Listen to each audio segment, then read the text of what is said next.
Welcome back. This time we're talking about The Great Wall, a fantasy action film starring Matt Damon about a group of soldiers tasked with protecting humanity from some kind of threat.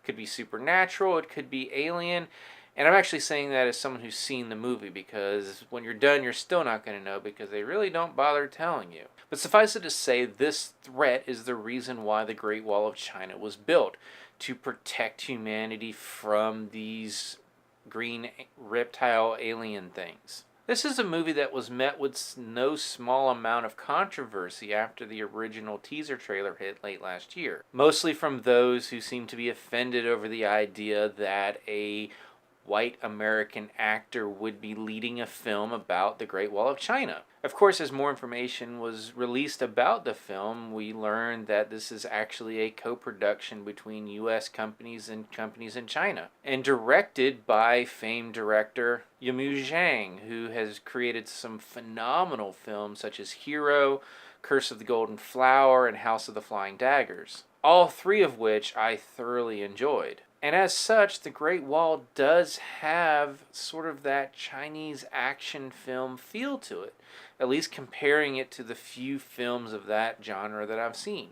Now, that's not to say that this film is anywhere close to the quality of those other three films, but there's a certain aesthetic and eye for costumes and sets that a lot of similar action films of this type wouldn't get. It's essentially a very generic fantasy action movie, but one made by a very capable director. And the result is a generic action movie that looks really darn good. The story centers on this group of soldiers tasked with manning the Great Wall. And the enemy, again, are these reptile-looking alien things that attack the wall every 60 years. They're known as the Tao Chi. And happening upon this sort of eternal battle is a European mercenary played by Matt Damon and his friend played by Pedro Pascal. They're met with skepticism, but they slowly win over the soldiers with their warrior prowess, including the commanding general played by Hanyu Zhang, as well as one of his commanders played by Tian, Jing. And that's essentially the setup for this movie. Like I said earlier, this is a very beautiful film, much more beautiful than honestly the story deserves.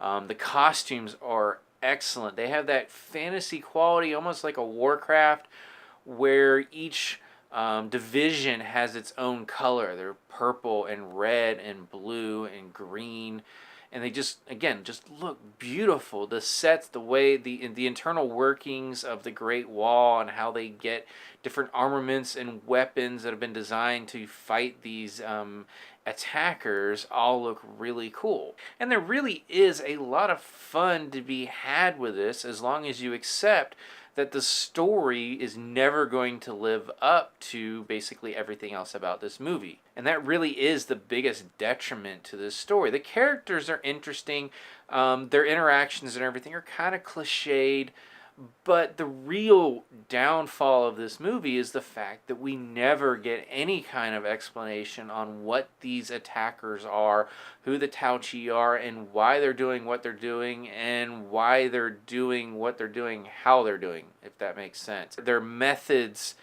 it doesn't really make sense. Why do they only attack 60 years? Their basic motive, as it's explained, is they want to eat people.